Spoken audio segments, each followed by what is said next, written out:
أنفسنا ومن سيئات أعمالنا من يهده الله فلا مضل له ومن يضلله فلا هادي له أشهد أن لا إله إلا الله وحده لا شريك له وأشهد أن محمدا عبده ورسوله صلى الله عليه وسلم تسليما كثيرا كثيرا أما بعد فأعوذ بالله من الشيطان الرجيم بسم الله الرحمن الرحيم ولنذيقنهم من العذاب الأدنى دون العذاب الأكبر لعلهم يرجعون وقال تعالى يا أيها الناس اتقوا ربكم إن زلزلة الساعة شيء عظيم وقال رسول الله صلى الله عليه وسلم لم تظهر الفاحشة في قوم حتى يعلنوا بها إلا فشا فيهم الطاعون والأوجاع التي لم تكن مضت في أسلافهم الذين مضوا ولم ينقصوا المكيال والميزان إلا أخذوا بالسنين وشدة المؤونة وجور السلطان عليهم أو كما قال صلى الله عليه وسلم আল্লামী সংস্থার উদ্যোগে আয়োজিত ঐতিহাসিক এবং ঐতিহ্যবাহী তাফসীরুল কোরআন মাহফিলের প্রথম দিনের সমাপনী অধিবেশনের সম্মানিত সভাপতি দামাত বরকাতুল আলিয়া, উপস্থিত গ্রামীয় কদর উলামায়ে কেরাম, শ্রদ্ধাভাজন মুরব্বীগণ, সম্মানিত সুধীমণ্ডলী, মুআজ্জাজ হাজিরিন, রব্বুল আলামিনের দরবারে বিনীতভাবে ফরিয়াদ করছি একটি বরকতময় মাহফিলে কথা শুরু করার আগেই আল্লাহ পাক যেন সহিহ শুদ্ধ কথা আমল নিয়তে বলার এবং শোনার তৌফিক দান করেন।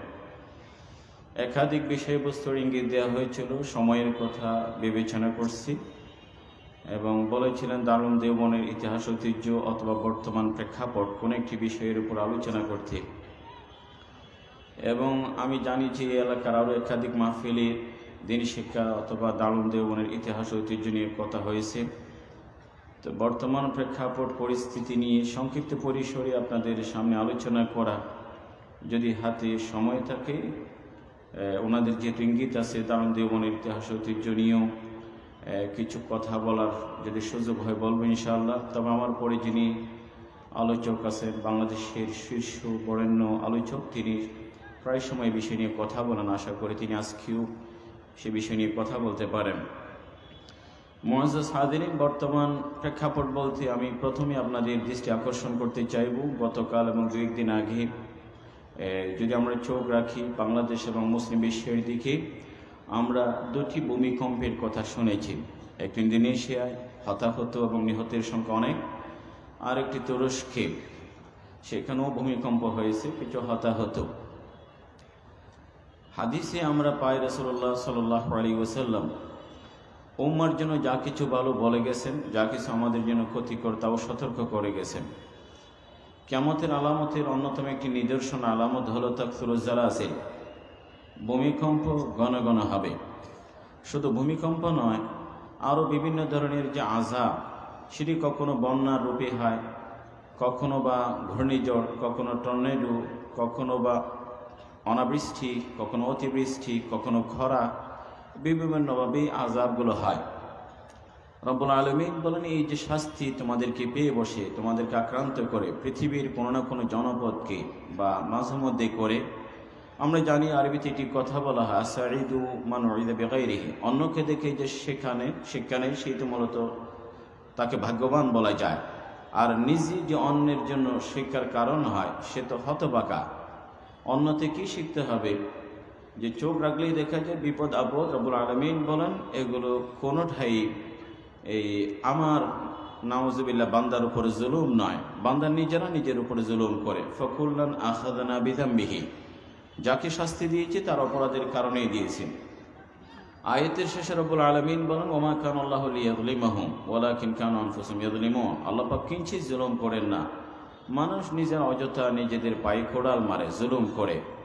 ওয়ালানুযিকান্নাহুম মিনাল আযাবিল আদনা, তবে মনে রাখতে হবে যে দুনিয়াতে যে শাস্তিগুলো হয় যে রূপেই হোক সেটি চূড়ান্ত শাস্তি নয়। আল্লাহ পাক ইরশাদ করছেন যে হালকা লঘু শাস্তি। চূড়ান্ত শাস্তি আখিরাতে দুনাল আযাবিল আকবর। কেন শাস্তি হয়? লাআল্লাহুম ইয়ারজিউন, যেন তারা আমার দিকে ফিরে আসে। কিন্তু বান্দা তো ফিরে আসে না। ফালাউলা ইয জাআহুম বা'সুনা তাদাররাউ ওয়ালাকিন কাসাত কুলুবুহুম।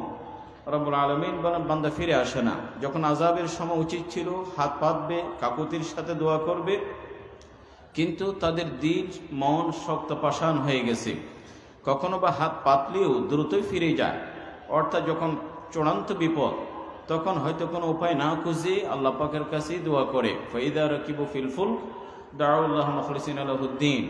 কিন্তু যখন তীরে ফিরে আসে নিরাপদ জায়গায়, ইযা হুম ইউশরিকুন, বিমান হয়তো আসে প্যাসেঞ্জার নড়াচড়া, এয়ার টার্বুলেন্স, যখন পাইলট ঘোষণা করে ফাস্টেন ইউর সিট বেল্ট, বাঁধো, সমস্যা, তখন হয়তো দোয়া কাকুতি মিনতি করে। কিন্তু যখন ল্যান্ড করে নিরাপদ জায়গায়, তখন বলে যে পাইলট অত্যন্ত দক্ষ ছিল, পাইলটের দক্ষতায় আমরা সবাই বেঁচে গেছি। ইযা হুম ইউশরিকুন। নৌকাতেও তাই, যখন ফিরে আসে তখন মাঝির কৃতিত্ব। রব্বুল আলামিন বলেন কই, তা তো ফিরে আসে না। ওমা আসাকুম মিন মুসিবা ফাবিমা কাসাবাত আইদিকুম ওয়া ইয়াফু আন কাসীর। তবে যা কিছু বিপদ আপদ আসে, রব্বুল আলামিন বলেন তোমাদের বহু অপরাধের কিছু অপরাধের শাস্তি দিয়ে থাকি, অধিকাংশই ক্ষমা করে দিই। ওয়া ইয়াফু আন কাসীর। আল্লাহ পাক বলেন কিছুই অপরাধের জন্য শাস্তি দেওয়া হয়, তবে অধিকাংশ গুনার জন্য দুনিয়াতে শাস্তি দেওয়া হয় না। এবং এই যে শাস্তিগুলো আসে মাঝে মধ্যে আমরা দেখা যায় যে নানা বিশ্লেষণ করে, ব্যাখ্যা বিশ্লেষণ, রাজনীতিবিদদের একটি দৃষ্টিভঙ্গি থাকে, সমাজ বিজ্ঞানীরা অন্য কিছু বলে থাকে, পরিবেশ বিজ্ঞানীরা পরিবেশ বিপর্যয়, তাপমাত্রা, ক্লাইমেট চেঞ্জ এই ধরনের কথাগুলো বলে। মূল কারণ কি সেটি কেউ বলতে চায়ও না বা বলেও না। রব্বুল আলামিন কোরআনে কারীমে বলছেন মূল কারণ এটি, বিমা কাসাবাত আইদিন নাস যাহারুল ফাসাদ ফিল বাররি ওয়াল বাহর বিমা কাসাবাত আইদিন নাস। এটা তোমাদের হাতের কামাই, লিইযিকাহুম বা'দাল্লাযী আমিলু, কিছু তাও পুরোটা না, যেন তোমরা ফিরে আসো। তো আজকে যে যে বিপদ আপদের কথা বলছি তার মধ্যে এই যে ভূমিকম্পের কথা আসলো, কারণ গতকাল আজকে এটি পত্রিকার একটি আলোচিত বিষয়। আল্লাহ আমাদেরকে হেফাজত করুক। কেন, কারণ কি এগুলো আমাদের জানা দরকার, কারণ অন্য থেকে শিক্ষা নিতে হবে। রব্বুল আলামিন সূরাতুল হজের শুরুতে বলেন, ইয়া আইয়ুহান নাসু তাকু রাব্বাকুম ইন্না যালজালাতাস সাআতি শাইউন আযীম ইয়াওমা তারাউনাহা তাযহারু কুল্লু মুরদি'আতিন আম্মা আরদা'আত ওয়া তাদ'উ কুল্লু যাতি হামলিন হামলাহা ওয়া তারান নাসা সুকারা ওয়া মা হুম বিসুকারা ওয়ালাকিন্না আযাবাল্লাহি শাদীদ। আল্লাহ পাক বলেন কিয়ামতের এই যে ভূমিকম্প দেখলে, এই ভূমিকম্প তোমাদেরকে বড় ভূমিকম্পের ব্যাপারে সতর্ক করে দেয়। ইন্না যালজালাতাস সাআতি শাইউন আযীম। কারণ আজকের ভূমিকম্প সেটা হয়তো হতাহত পরিমাণ অত পরিধি সীমিত, অত মাত্রাও সীমিত, লেস দেন 5 যেটাকে বলা হয়, এটা যে 7-এর উপরেই যায় তা তো ক্ষতির পরিমাণ অনেক বেশি হয়। এটা 5-এর নিচে বা 6-এর নিচে তাদের একটা নির্দিষ্ট মেজারমেন্ট আছে, সীমিত। কিন্তু কিয়ামতটা কত মিনিটের জন্য হবে, মাত্রা কত হবে, রব্বুল আলামিন জানেন, আল্লাহ পাকই জানেন। রব্বুল আলামিন বলেন তবে এতটুকু মনে রাখো, সেদিন যখন কিয়ামত দিবসের কম্পন সৃষ্টি হবে, তখন একজন স্তন্যদানকারী মা নিজের বুকের যে রেখে বাচ্চাকে দুধ খাওয়ায়, এত মমতাময়ী মা নিজের বাচ্চাকে বলে যাবে। এমনকি অন্তঃসত্ত্বা নারী গর্ভপাত ঘটাবে। সাধারণ মানুষকে কৃষিক্ষেত, ক্ষেত খামার, অফিস, ব্যবসা বাণিজ্যে, দোকানপাটে দেখবে যেন মাতাল, মাদক সেবন করেছে। রব্বুল আলামিন বলে এরা কেউ আসলে প্রকৃত মাতাল বেনাশা গ্রহণ করেনি, কিন্তু মাতালের মতোই মনে হবে। মনে রাখবে আল্লাহ পাকের আযাব বড় কঠিন। এই যে ভূমিকম্পগুলো হয়, রব্বুল আলামিন আমাদেরকে চূড়ান্ত ভূমিকম্পের ব্যাপারে সতর্ক করে দিচ্ছেন। কোরআনে কারীমের মধ্যে আল্লাহ পাক একটি সূরা আলাদা নাম করে, সূরাতুল জালজালা। ইযা যুলজিলাতিল আরদু জিলজালাহা ওয়া আখরাজাতিল আরদু আথকালাহা, যে সেদিন নিচে যেগুলো আছে এগুলো বের করে দেবে। হযরত ওমর ইবনে খাত্তাব রাদিয়াল্লাহু আনহুর জামানায় একবার ভূমিকম্প হলো। হযরত ওমর ইবনে খাত্তাব বলেন, মা আসরা মা হাদাসতুমুহু, তোমরা কত দ্রুতই বিগড়ে গেলে, পরিবর্তন হয়ে গেলে।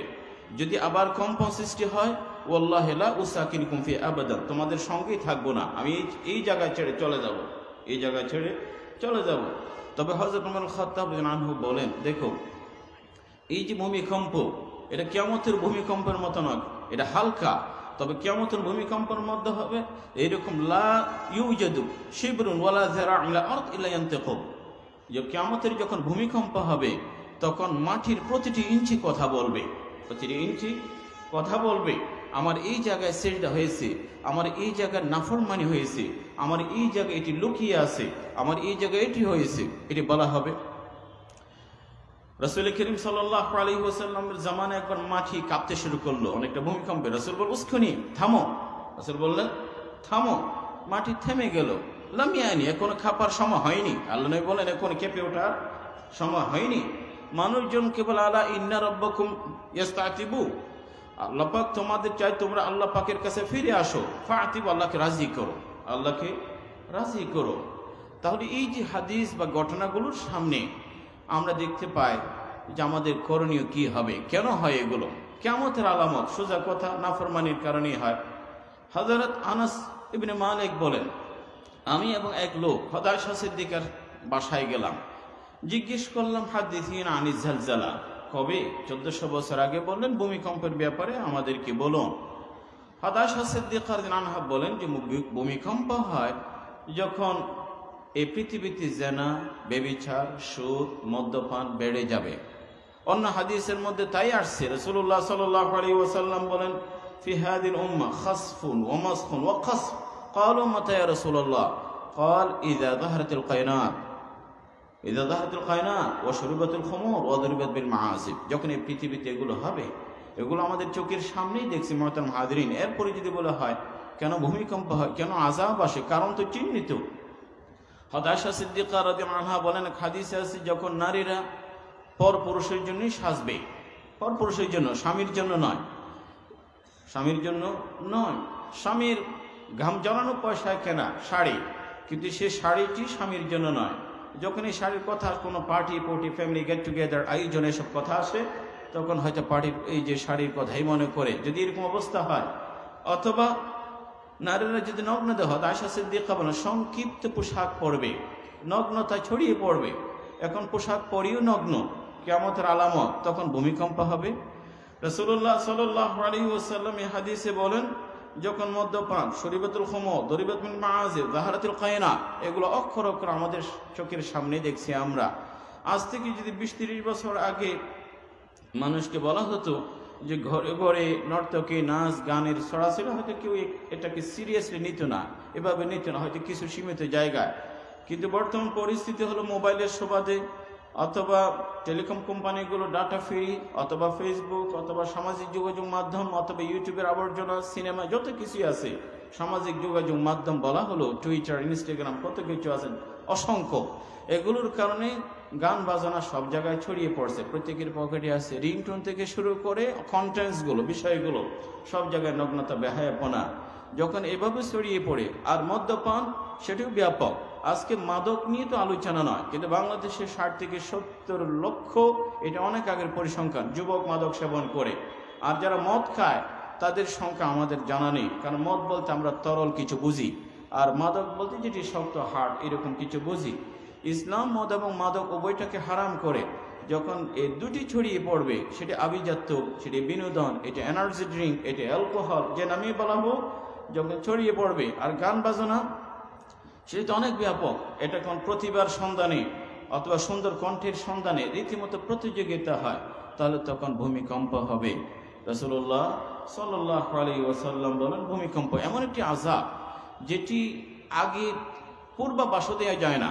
কারণ ভূমিকম্প যখন হয়, আপনারা জানেন, মুহূর্তের মধ্যে শত বছরের নির্মাণগুলো মাটির সাথে মিশে যায় এবং অনেকে মারা যায়। যারা বেঁচে যায় তারা আজীবন একটি পঙ্গুত্ব নিয়ে থাকে, কারো হাত থাকে না, কারো পা থাকে না, কারো চোখ থাকে না, অনেকটা পঙ্গুত্ব নিয়ে পুরো জীবন থাকতে হয়। এই যে ভূমিকম্প, যেটা পুরো জীবন আমাকে আপনাকে ভোগায়, আল্লাহ হেফাজত করুক, যদি এর শিকার হয়, এটির মূল কারণ কিন্তু চিহ্নিত। রাসূলুল্লাহ সাল্লাল্লাহু আলাইহি ওয়াসাল্লাম বলেন, হযরত আবু বকর সিদ্দিক রাদিয়াল্লাহু আনহু আমাদেরকে সতর্ক করে গেছেন, সমাজে যখন এগুলো ছড়িয়ে পড়ে দায়িত্ব হলো এগুলো বলতে হবে, সমাজকে বোঝাতে হবে। এই যে মাইকে, মঞ্চে, মাঠে, ময়দানে আমর বিল মারুফ যেমন এটি ফরিজা, দায়িত্ব, নাহি আনিল মুনকার যে নিষিদ্ধ, শরীয়তের দৃষ্টিতে গর্হিত, কুরুচিপূর্ণ এসব বিষয়ে সোচ্চার হতে হবে। আবু বকর সিদ্দিক বলেন, তোমরা একটি আয়াত পড়ে ইয়া আইয়ুহাল্লাযীনা আমানু, এই যে আলাইকুম আনফুসাকুম লা ইয়াদুরুকুম মান দাল্লা ইযা ইহতাদাইতুম, আয়াত শুনে কখনো কখনো কিছু মানুষ এ ধরনের একটি মনে করে যে নিজে হেদায়েত পেয়ে গেলেই হয়, অন্য কেউ গোমরা হলে আমার কিছু যায় আসে না, আমার কিছু যায় আসে না। আবু বকর সিদ্দিক বলেন, তাদাউনা হাযিহিল আয়া ফি গায়রি মাহাল্লিহা, তোমরা তো আয়াতের যথাযথ মর্ম বোঝো নাই। আবু বকর সিদ্দিক বলেন রাদিয়াল্লাহু আনহু, কোন সমাজে যদি গর্হিত কাজ ছড়িয়ে পড়ে, ইযা রাআহু ফালাম ইউনকিরু, ওটা যদি নিষেধ না করে, আওশাকাল্লাহু আন ইয়াউম্মাহুম বিইকাবিন মিনহু, যখন আযাব আসবে আল্লাহ পাকের পক্ষ থেকে ব্যাপকভাবেই আসবে। কিছু সংখ্যক ভালো মানুষের কারণে আযাবকে ঠেকানো যাবে না। যদি বলা হয় আমরা সবাই চুপ করেই থাকি, এখানে হাজার হাজার আলেম আছে কিন্তু কোটি অপরাধী আছে, গুনাহ খাতায় লিপ্ত আছে, এখন যদি বলা হয় এত হাজার আলেম থাকতে কি আযাব আসতে পারে? জিবরাইল আলাইহিস সালামকে এমন একটি জনপদেই পাঠানো হবে, ওই গ্রাম উল্টিয়ে দাও। জিবরাইল আলাইহিস সালাম বলেন, রব্বুল আলামিন অমুক জায়গায় যে জায়গায় শাস্তি দেবার কথা, সেই জায়গায় তো আপনার অমুক নেক বান্দা আছে। তো আল্লাহ পাক বলেন, ফবিহি ইবদা, তাকে দিয়ে শুরু করো, কেননা ফাইন্নাহু লাম ইয়াতামা ওয়াজহু ফি আবাদান, আমার যে এত নাফরমানি হয়, এত অবাধ্য হয়, তার চেহারায় কখনো ভাঁজ পড়ে নাই, সবকিছু গা সওয়া হয়ে গেছে, এই জন্য তাকে দিয়ে শুরু করো। হযরত উম্মে সালামা, হযরত যায়েনব বিনতে জাহাশ, তাদের থেকে বর্ণনা, যখন জিজ্ঞেস করেন আনুহুলাকু ওয়া ফিনা সালিহুন, আমাদের উপর আযাব আসবে, ধ্বংস করা হবে, অথচ আমাদের মাঝে এত নেককার মানুষ। রাসূল বললেন, নাআম ইযা কাসুরাল খাবাত, যখন অন্যায় অপরাধ মাত্রাতিরিক্ত হবে, বেড়ে যাবে, তখন ভালো মানুষ থাকলেও আযাব আসবে।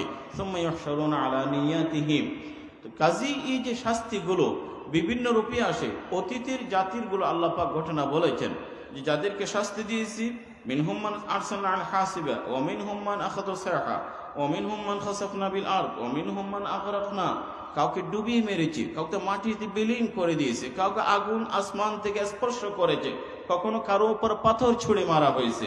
শাস্তি এক ধরনের না, যাদেরকে দিয়েছে আযাব, এগুলো প্রত্যেকে তাদের অপরাধের জন্যই দিয়েছে। এই জন্য দেখা যায় আযাব রব্বুল আলামিন বলেন একদিক দিয়ে আসে না, কুল হুয়াল কাদিরু আলা আন ইয়াবাস আলাইকুম আযাবাম মিন ফাওকিকুম আও মিন তাহতি আরজুলিকুম আও ইলবিসুকুম শিয়া, কখনো উপর থেকে আসে, কখনো নিচ থেকে আসে, কখনো নিজেরাই লেগে যায় এক অপরের বিরুদ্ধে, এটিও শাস্তি। এর অপরের বিরুদ্ধে উপর থেকেও না, নিচ থেকেও না, নিজেরাই একের বিরুদ্ধে লেগে যায়, এগুলো শাস্তি। রব্বুল আলামিন এই জন্য সতর্ক করে দিয়েছেন। মুহতারাম হাজির, রব্বুল আলামিন বলেন, আফামিন আহলুল কুরা আয়াতিহুম বাসুনা বায়াত, রাত্রেও আসতে পারে, ওহুম নাইমুন, অথবা দুহান, দুপুরে যখন খেলাধুলায়, যখন ওহুম ইয়ালআবুন আও ইয়াতাফাররাজুন আলাল্লাহ, হয়তো খেলাধুলা করে অথবা খেলাধুলা দেখতে ব্যস্ত, খেলাধুলা দেখতে ব্যস্ত। এখন সারা দুনিয়া বিশ্বকাপের জ্বর বলা হচ্ছে, বিশ্বকাপের ওয়ার্ল্ড কাপ, আর সেটি কত আমরা কত আত্মঘাতী জাতি একটি দেশ জিতলো, মুসলিম দেশ জিতে গেল, এখন ভাবটা যেন ইসলাম জিতে গেছে, ভাবটা যেন ইসলাম জিতে গেছে। কোনো মুসলমান দেশের যেই পরাজয়, এটি কখনো কোনোভাবেই ইসলামের জয় পরাজয় নয়, এটি খেলাধুলা, এটি জিহাদ নয়, এটি দ্বীনের খেদমত নয়। খেলাধুলাকে খেলাধুলার জায়গায় রাখবেন, ফুটবলের বা বিশ্বকাপের মাসাইল বলতে আসেনি, উলামায়ে কেরাম সেটি বলবেন। কেউ যদি নিজের ফিজিক্যাল ফিটনেসের জন্য, শারীরিক সুস্থতার জন্য যদি কাপড় হাঁটুর নিচেই রাখে, নামাজের ব্যাপারে যদি গাফিল না হয়, নিজের উদ্দেশ্যে সীমিত পরিসরে যদি শারীরিক কসরতের উদ্দেশ্যে খেলাধুলা করে, হয়তো কোনো রকম হয়তো মুবাহ জায়েজ বলতে পারে। কিন্তু কোটি মানুষ টেলিভিশনের সামনে কোটি ঘন্টা সময় ব্যয় করবে, অন্যরা পয়সা উপার্জন করবে, সারা পৃথিবীর মানুষ এটি নিয়ে ব্যস্ত থাকবে, ইসলাম কখনো এটাকে জায়েজ বলতে পারে না, এটি কখনো জায়েজ বলতে পারে না। ইহুদিদের সে পূর্ণ ষড়যন্ত্রের একটি ষড়যন্ত্রের অংশ হলো মুসলিম উম্মাহকে মাঝে মধ্যে এভাবে গাফিলেই রাখে, উদাসীন রাখে। আর যখন বিশ্বকাপের পুরো জাতি আমরা যখন সেখানে আমরা ব্যস্ত থাকবো, উন্মাদনা পাগলামি আমরা ডুবে থাকবো, তখন ইসরায়েলের স্বাভাবিক সময়ে যা করতে পারে না এই 2-1 মাসেই করে নেবে। কারণ আমরা খেলাধুলা নিয়ে ব্যস্ত থাকবো, আমরা খেলাধুলা নিয়ে ব্যস্ত থাকবো। তো খায়ের আল্লাহ পাক বলছেন কখনো দিনে আসে কখনো রাতে আসে। এই আযাবগুলো যখন মানুষ অপরাধে ডুবে যায়, মুহতারাম হাজির, হযরত ওমর ইবনে আব্দুল আজিজের জামানায় ভূমিকম্প এসেছিল। ওমর ইবনে আব্দুল আজিজ পুরো গ্রামে সব জায়গায় চিঠি লিখে দেন, চিঠি লেখেন যে মালিকের কাছে ফিরে আসো, ফিরে আসো, ফিরে আসো। তোমরা বলবে তোমাদের বাপের মতো আদম আলাইহিস সালামের মতো, রব্বানা যালামনা আনফুসানা ওয়া ইল্লাম তাগফির লানা ওয়া তারহামনা লানাকুনা মিনাল খাসিরিন। এই জন্য সমস্ত আযাব দেখলে পরে আল্লাহ পাকের কাছে ক্ষমা চাইতে হয়। তাদাররু রাসূল সাল্লাল্লাহু আলাইহি ওয়াসাল্লাম যখন আকাশে হালকা মেঘ দেখতেন সিজদায় লুটিয়ে পড়তেন, নামাজে দাঁড়িয়ে যেতেন। কানা ইযা হাযাবু আমরুন ফাযা ইলাস সালাহ ফাযা ইলা সালাহ। সাহাবায়ে কেরাম বলেন, ইয়া রাসূলুল্লাহ এত ভয়ের কিসের, এটা তো হালকা মেঘ বৃষ্টি নিয়ে আসবে। রাসূলুল্লাহ সাল্লাল্লাহু আলাইহি ওয়াসাল্লাম বলেন, তোমাদের আগে এক জাতির কথা তোমাদের মনে আছে, যখন আকাশে মেঘ দেখেছিল তারাও বলেছিল হাযা আরিদুম মুমতিরুনা, হাযা আরিদুম মুমতিরুনা, একটু বাতাস একটু বৃষ্টি, কিন্তু সেটাই তাদের শাস্তি। এভাবেই ছিল। রাসূলুল্লাহ সাল্লাল্লাহু আলাইহি ওয়াসাল্লাম শেখালেন আযাবের এই ঘন ঘটা আলামত দেখলে পরে আল্লাহ পাকের কাছে দোয়া করো। ওমর ইবনে আব্দুল আজিজ বলেন, তোমরা বলো রব্বানা যালামনা আনফুসানা ওয়া ইল্লাম তাগফির লানা ওয়া তারহামনা লানাকুনা মিনাল খাসিরিন। আল্লাহ পাকের কাছে ক্ষমা চেয়ে নাও। বলো নূহ আলাইহিস সালামের মতো ওয়া ইল্লা তাগফিরলি ওয়া তারহামনি আকুম মিনাল খাসিরিন। বলো ইউনূস আলাইহিস সালামের মতো লা ইলাহা ইল্লা সুবহানাক ইন্নী কুনতু মিনাজ জালিমিন। এটি রাষ্ট্রীয় নির্দেশ ছিল, এটা রাষ্ট্রীয় স্টেট ডিক্রি যে সমস্ত গভর্নরের কাছে লিখে পাঠান। কিন্তু আমরা কখনো কি ভূমিকম্পের সময়, আযাবের সময়, ঘূর্ণিঝড়ের সময়, অথবা সিলেটে ব্যাপক বন্যার সময়, অথবা এই যে গত বর্ষার সময় যে অনাবৃষ্টি খরা, আমরা কখনো এই জাতীয় কোনো কথা শুনিনি। বরঞ্চ যে সমস্ত কথাগুলো শোনা যায়, পত্রিকায় পড়া হয়, টেলিভিশনের পর্দায় দেখেন, সবই আজে বাজে কথা। At the end of day you will get nothing, কোনো কিছুই পাবেন না। এগুলো শুধুই কথার কথা, এগুলো কথার কথা। রাসূলুল্লাহ সাল্লাল্লাহু আলাইহি ওয়াসাল্লাম যেটি বলেন, ওমান আসদাকু মিনাল্লাহি হাদীসা, ওমান আসদাকু মিনাল্লাহি হাদীসা, আল্লাহ পাক পরম সত্য কথা বলেন। ওমা ইয়ানতিকু আনিল হাওয়া ইন হুয়া ইল্লা ওয়াহয়ুন ইউহা। আর রাসূল সাল্লাল্লাহু আলাইহি ওয়াসাল্লাম আমাদেরকে যা বলে গেছেন আল্লাহ পাকের পক্ষ হতেই বলেছেন। এই সমস্ত বিষয়গুলো রাসূল কারণ চিহ্নিত করে দিয়েছেন। আমি একটি হাদিস আপনাদের সামনে পড়েছিলাম। বর্তমান প্রেক্ষাপট পরিস্থিতির কথা বলা হচ্ছে। সমস্যা এক দিক দিয়ে নয়, বহু দিক দিয়ে, বহু দিক দিয়ে। আমরা যদি চাই যে আল্লাহ পাকের আযাব থেকে নিজেকে, জাতিকে, সবাইকে হেফাজত করতে, তাহলে আমর বিল মারুফ নেহি আনিল মুনকার সেটির দায়িত্ব পালন করতে হবে। হাদিস শরীফে আছে, তোমরা যখন সম্মিলিতভাবে, যেটা কালেকটিভ ডিউটি, সবাই যদি ছেড়ে দেয়, নানা কারণে হেকমত বাহানা অনেক কিছু কৌশলের কথা বলে, তখন তোমাদের উপর আযাব আসবে। কারণ তারা নিজেরা নিজেদেরকে শাস্তির যোগ্য করে নিয়েছে। রাসূলুল্লাহ সাল্লাল্লাহু আলাইহি ওয়াসাল্লামের কাছে আপনারা সেই ঘটনা জানেন যে এক মহিলা চুরি করলো এবং সবাই মিলে বলছে এই অভিজাত পরিবারের, সম্ভ্রান্ত পরিবারের, তার যদি হাত না কাটা হয় ভালো হবে। এটা অভিজাত পরিবারের মহিলা, তার হাত কাটা তো ঠিক হবে। সবাই মিলে হযরত উসামা যায়েদ ইবনে সাবিতকে পাঠালেন রাসূলুল্লাহ সাল্লাল্লাহু আলাইহি ওয়াসাল্লামের কাছে। কে উসামা ইবনে যায়েদকে রাসূল বড় প্রিয়। বললেন, ইয়া রাসূলুল্লাহ সাল্লাল্লাহু আলাইহি ওয়াসাল্লাম, এই মহিলা অমুক অমুক, আপনি তাকে শাস্তি থেকে একটু রেহাই দিতে পারেন, সুপারিশ করলেন। রাসূল বলেন, আতাশফাউ ফি হাদ্দিন মিন হুদুদিল্লাহ। এবং হাদিসে আছে সেই জায়গায় রাসূল বলেন সাল্লাল্লাহু আলাইহি ওয়াসাল্লাম, আগের জাতি কেন ধ্বংস করা হয়েছে জানো? কানু ইযা সারাকা ফি মুশরিব তারাকুহু। কোন সম্ভ্রান্ত অভিজাত পরিবারের কেউ অন্যায় করলে তাকে ছেড়ে দিত। যত আইন, যত শাস্তি, যত কারাগার, এগুলো সব গরিবের জন্য, সব নিম্নবিত্তের জন্য। পয়সা উচ্চবিত্ত হলে সে খুনি হলেও বেকসুর খালাস পায়। যদি এভাবেই যদি চলে, রাসূল বলেন সাল্লাল্লাহু আলাইহি ওয়াসাল্লাম, শাস্তি আসবে, সবাইকে আক্রান্ত করবে। তাহলে ইনসাফ দরকার। মুহতারাম হাজিরিন, রাসূলুল্লাহ সাল্লাল্লাহু আলাইহি ওয়াসাল্লাম যে হাদিসটা আপনাদের সামনে পড়েছে, হয়তো কোনো রকম ব্যাখ্যা বাদ দিয়ে সাদা মাঠা তর্জমাটাই যদি আপনাদের সামনে পেশ করি, বর্তমান সময়ের বাস্তব প্রতিচ্ছবি যেন এটি আপনাদের সামনে ফুটে উঠবে। রাসূল বলেন সাল্লাল্লাহু আলাইহি ওয়াসাল্লাম, এই হাদিস আব্দুল্লাহ ইবনে ওমর থেকে বর্ণনা, হযরত আব্দুল্লাহ ইবনে ওমর বলেন, আমরা মুহাজির এক জায়গায় বসা এবং আল্লাহ নবী আকবল আলাইনা আমাদের দিকে আসলেন, বললেন, ইয়া মাশাল মুহাজিরিন, ইয়া মাশাল মুহাজিরিন, লাম তাযহারিল ফাহিশাতু ফি কওম হাত্তা ইউ'লিনু বিহা ইল্লা ফাশা ফীহিম আত-তাউন ওয়াল আওজা আল্লাতী লাম তাকুন মাদাত ফি আসলাফিহিম আল্লাযিনা মাদু। মুআজ্জাজ হাজিরিন, রাসূল 1400 বছর আগে যে কথাটি বললেন সমাজে সেটি হচ্ছে। রাসূল কিন্তু বলেন, আউযু বিল্লাহি আন তুদরিকুহুম, আমি পানা চাই, আমি আশ্রয় চাই যেন এগুলো তোমাদেরকে আক্রান্ত না করে। আল্লাহ নবী আশ্রয় চেয়েছেন, পানা চেয়েছেন। এই জন্য আল্লাহ নবীর জীবদ্দশা এগুলো কোনোটাই হয়নি, কোনোটাই হয়নি। তন্মধ্যে প্রথম যেটি বলেন, আল্লাহ নবী যদি কোনো জনপদে, কোনো দেশে, কোনো সমাজে, কোনো রাষ্ট্রে যদি অশ্লীলতা, বেহায়াপনা, নগ্নতা এগুলো ছড়িয়ে পড়ে, প্রকাশ্যে হয়, বাঁকা চোখে দেখা হয় না, আইনের দৃষ্টিতে অপরাধ নয়, সমাজ এটি খারাপ দেখে না, এটাকে আভিজাত্য বলে, এটা বিনোদন বলে, ব্যক্তি স্বাধীনতা বলে, অত বড় লোকের আভিজাত্য, নানাভাবে এই শব্দগুলো এগুলোকে ব্যাখ্যা করে। রাসূল বলেন সাল্লাল্লাহু আলাইহি ওয়াসাল্লাম, যদি অশ্লীলতা, বেহায়াপনা, জিনা, ব্যভিচার এগুলো যদি তোমরা আভিজাত্যের নামেই চালিয়ে দাও, রাষ্ট্র বা সমাজ বাঁকা চোখে না দেখে তোমরা এটাকে খারাপ মনে না করো এবং সেটি প্রকাশ্যে হয়, প্রকাশ্য বলতে বিলবোর্ডে যদি নগ্নতা হয়, পত্রিকার প্রথম পৃষ্ঠায় যদি অর্ধনগ্ন নারীর ছবি থাকে, টেলিভিশনের পর্দায় যদি সব সময় বা সমান থাকে, অথবা ক্যাম্পাস, কলেজ, ইউনিভার্সিটির করিডোরে যদি এটি দেখা যায়, শপিং মলে যদি সবসময় এটি দৃশ্য হয়, বিজ্ঞাপনে যদি এটি থাকে এবং সব জায়গায় এগুলো থাকলে রাসূল সাল্লাল্লাহু আলাইহি ওয়াসাল্লাম নতুন নতুন রোগ হানা দেবে, নতুন নতুন রোগ হানা দেবে। যে রোগ, যে সমস্যা, যে ব্যাধি তোমাদের পূর্বপুরুষের মাঝে ছিল না। অথচ মানুষ বলে, যদি আজকে সারা পৃথিবীর বড় বড় ডাক্তারকে যে জিজ্ঞেস কেন নতুন রোগ, আমরা তো আগের চেয়ে হেলথি লাইফস্টাইল, আমরা অনেক ভালোই খাবার খাই, নির্ভেজাল খাবার খাই, স্বাস্থ্য সচেতন, আমাদের ওষুধ আছে, ল্যাব আছে, ক্লিনিক আছে, টেস্ট আছে, গবেষণা আছে, কত কিছু আছে, তারপর এত রোগা কেন, এত অসুস্থতা কেন?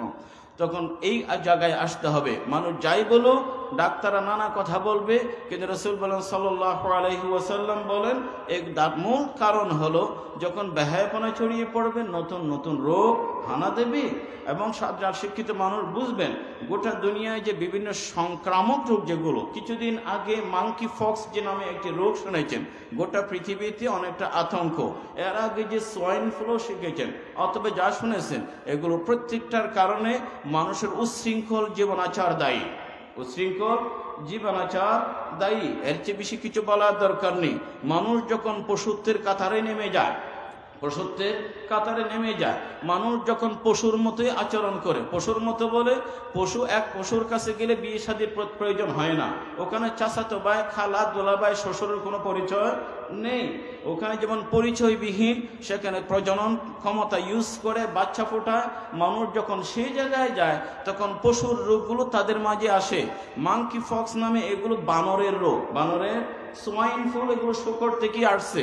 মানুষ যখন বানর এবং শূকরের মতো আচরণ করে, তার রোগগুলো বানর এবং শূকরের মতোই হয়, রোগগুলো বানর এবং শূকরের মতোই হয়। রাসূলুল্লাহ সাল্লাল্লাহু আলাইহি ওয়াসাল্লাম এই রোগগুলো ছড়িয়ে পড়বে এবং এসটিডিএস যেগুলো বলা হয়, sexually transmitted diseases around the world, এগুলো সবই এসব কারণে হচ্ছে। মুআজ্জাজ হাদিন, অশ্লীলতা শুধু রোগের জন্য নয়, এগুলো ভূমিকম্পের মতো আযাবের জন্য এটি কারণ, আযাবের। রাসূলুল্লাহ সাল্লাল্লাহু আলাইহি ওয়াসাল্লাম বলেন, ইযা যাহরাতিল কায়নাত ওয়া দুরিবাতিল মাআজি ওয়া শুরিবাতিল খুমুর, এগুলো সব বেহায়াপনা, বেলাল্লাপনা, নগ্নতা, জিনা, ব্যভিচারের দিকে নিয়ে যায়, জিনা, ব্যভিচারের দিকে। এগুলো ফার্স্ট স্টেপ, কারণ জিনা প্রথম ধাপে হয় না, ইট হ্যাপেন্স ইন ফেজেস, এটি পর্যায়ক্রমেই হয়। যে সমস্ত কারণে মানুষকে জিনা, ব্যভিচারের দিকে নিয়ে যায়, ইসলাম আগাগোড়া শুরু থেকে ওগুলো নিষিদ্ধ করেছে। যখন মানুষ বেহায়াপনা মাথা থেকে পা পর্যন্ত ডুবে থাকে, তখন রূপ মাসুল দিতেই হবে, এটা চড়া দাম দিতেই হবে। ইল্লা ফাশা ফীহিম আত-তাউন ওয়াল আওজা, কাজী গবেষণায় গিয়ে ল্যাবে কোটি বিলিয়ন ডলারের বাণিজ্য করেও লাভ নেই, কারণ এগুলো কোনো রকম খাটকর পুড়ি ওষুধ তৈরি করলেও 2-4 দিন পরে আরো 4টা রোগ হানা দেবে, আরো 4টা রোগ হানা দেবে। মূল জায়গায় হাত দিতে হবে। এই রোগগুলো আগে ছিল না। রাসূল বলেন সাল্লাল্লাহু আলাইহি ওয়াসাল্লাম, তোমাদের আচরণ দায়ী, তোমাদের আচরণ দায়ী।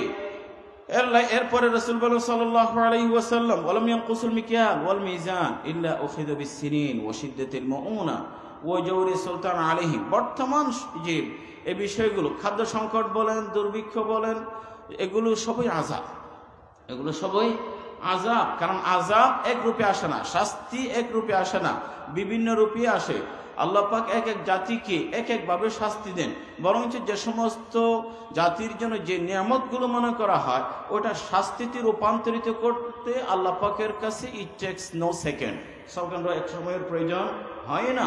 এই জন্য রাসূলুল্লাহ সাল্লাল্লাহু আলাইহি ওয়াসাল্লাম মাপে ঝুঁকি যদি তোমরা কম দাও তাহলে দুর্ভিক্ষ, খাদ্য সংকট, দ্রব্যমূল্যের ঊর্ধ্বগতি অথবা জুলুম ইত্যাদি বেড়ে যাবে, জুলুম ইত্যাদি বেড়ে যাবে। মুআজ্জাজ হাজিরিন, আমরা যদি সমাজে দেখি তাই তো দেখি, আমি ব্যাখ্যায় যেতে চাই না, কিন্তু সব জায়গায় যে কম দেওয়া হয়, মাপে বলেন, ঝুঁকি বলেন, ব্যবসা বাণিজ্য, চাকরি বাকরি, সব জায়গায় কম দেবার কোনো ওয়ে মানুষ বের করে আনছে। যখন এই অবস্থা হবে, খাদ্যের সংকট হবে, দ্রব্যমূল্যের ঊর্ধ্বগতি হবে, এটি আযাব, এটিও শাস্তি। রাসূলুল্লাহ সাল্লাল্লাহু আলাইহি ওয়াসাল্লাম জীবনী থেকে শিখতে হবে, সাহাবায়ে কেরামের আদর্শ শিখতে হবে। তাদের জামানায় এরকম ব্যাপক আযাব ছিল না, কিন্তু যখন হালকা দেখতেন আল্লাহ পাক তাদের এই দোয়া একটু যখন জমি কেঁপে উঠে, হযরত ওমর বলেন উসবুত, থেমে থাকো, স্থিতিশীল হও, এক কথায় থেমে গেছে। আর আমরা হাজার কণ্ঠে যদি থামতে বলি থামবে না, হাজার কণ্ঠে যদি আমরা থামতে বলি থামবে না, কারণ আমরা দায়ী ফাবিমা কাসাবাত আইদিকুম। রাসূলুল্লাহ সাল্লাল্লাহু আলাইহি ওয়াসাল্লাম তৃতীয় যে বর্তমান সময়ের কথা প্রতিচ্ছবি বলবো, বাস্তবতার কথা বলবো, লাম ইয়ামনাউ যাকাত আমওয়ালিহিম ইল্লা মুনিআল কাতর মিনাস সামা ওয়ালাউলাল বাহাইম লাম ইয়ামতারু। আজকে যে বন্যা অথবা খরা, বন্যা মনে রাখবেন এটি হযরত নূহ আলাইহিস সালামের জামানায় এটি তো শাস্তি হিসেবে ব্যবহার করা হয়েছিল, বন্যা। কারণ আল্লাহ পাক মানুষকে যে কয়টি উপাদান দিয়ে সৃষ্টি করেছেন, শাস্তির ক্ষেত্রে এই 4টি উপাদান থেকে কোন একটি ব্যবহার করেন। মানুষের শরীরে মাটি আছে, পানি আছে, অক্সিজেন বা আলো বাতাস আছে, তাপমাত্রা আছে বা তাপ। রব্বুল আলামিন যখন শাস্তি দেন এই 4টি থেকে কোন একটি ব্যবহার করেন। পানি, এই জন্য নূহ আলাইহিস সালামের কওম তাদেরকে পানিতে ডুবিয়ে দেওয়া হয়, ফেরাউনের কওম পানিতে ডুবিয়ে মারা হয়। আবার কখনো আগুন, টর্নেডো, ঘূর্ণিঝড়, এগুলোর মধ্যে আগুন থাকে, কখনো মাটি যেটা ভূমিকম্প। তো এই যে মানুষকে যে উপাদান দিয়ে সৃষ্টি করা, কোন একটি উপাদান, হালকা উপাদান দিয়ে রব্বুল আলামিন তাদেরকে ধ্বংস করে দেন। এই হাদিসে রাসূল বলেন সাল্লাল্লাহু আলাইহি ওয়াসাল্লাম, লাম ইয়ামনাউ যাকাত আমওয়ালিহিম ইল্লা মুনআল কাতর মিনাস সামা। কখন আমরা বৃষ্টির অপেক্ষায়, বৃষ্টি হয় না, বৃষ্টির অপেক্ষায়। গত বর্ষা যে গেল সবাই বলেছে পর্যাপ্ত বৃষ্টি হয়নি, মৌসুম চেঞ্জ, এটাকে শীতকাল। প্রসঙ্গে এটিও বলি, শীতকাল হলেও আল্লাহর নেক বান্দাদের জন্য বসন্তকাল, আল্লাহ নেক বান্দাদের জন্য। কারণ দীর্ঘ রাত, পর্যাপ্ত ঘুমের পরও তাহাজ্জুদের সময় থাকে, ছোট দিন রোজা রাখা যায়। আব্দুল ইবনে মাসউদ বলেন শীতকাল লুফে নেবে, এটি নেককার বান্দাদের বসন্তকাল, নেককার বান্দাদের বসন্তকাল। তাই রাসূল বলেন সাল্লাল্লাহু আলাইহি ওয়াসাল্লাম, লাম ইয়ামনাউ যাকাত আমওয়ালিহিম ইল্লা মুনিআল কাতর মিনাস সামা। যখন তোমরা যাকাত দেবে না, বিত্তবানরা দেবে না, তখন বৃষ্টি বন্ধ হবে। তোমাদের অন্তরে যদি রহম দয়া মায়া না থাকে, আল্লাহ পাক রহম দয়া মায়া দেখাবেন না। আর রাহিমুন ইয়ারহামুর রহমান, ইরহামু মান ফিল আরদ ইয়ারহামুকুম মান ফিস সামা। এই জন্য রহমত, সম্পদের সাগর থেকে যদি গরিব মানুষের জন্য যাকাতের মেঘমালা না পাঠায়, রব্বুল আলামিন বৃষ্টির মেঘমালা পাঠান না। মুআজ্জাজ হাজিরিন, আমার আচ্ছা আমি শেষ করে দিচ্ছি। বললাম যে ভূমিকম্পের কথা, যেটি আযাব, এটি শাস্তি, আমাদের কর্মদায়ী। রব্বুল আলামিন বলেন ফাবিমা কাসাবাত আইদিকুম বিমা কাসাবাত আইদিন নাস। তো এখান থেকে বেরিয়ে আসবার উত্তরণ উপায় কি? রব্বুল আলামিন বলে দিয়েছেন ইস্তাগফিরু রাব্বাকুম, ইস্তাগফিরু রাব্বাকুম, ক্ষমা চাইতে হবে। ওমর বিন আব্দুল আজিজ বলেন ক্ষমা চাইতে, ওমর বিন খাত্তাব বলেন ক্ষমা চাইতে। রাসূল বলেন আল্লাহকে সন্তুষ্ট করো, আল্লাহকে সন্তুষ্ট করো। মালিককে যদি আমরা ইস্তেগফারের মাধ্যমে সন্তুষ্ট করতে পারি, জাতিকে আমাদেরকে আল্লাহ পাকের আযাব থেকে বাঁচাতে পারবো। আল্লাহ পাক তৌফিক দান করুন। ওয়া আখিরু দাওয়ানা আলহামদুলিল্লাহি রাব্বিল আলামিন।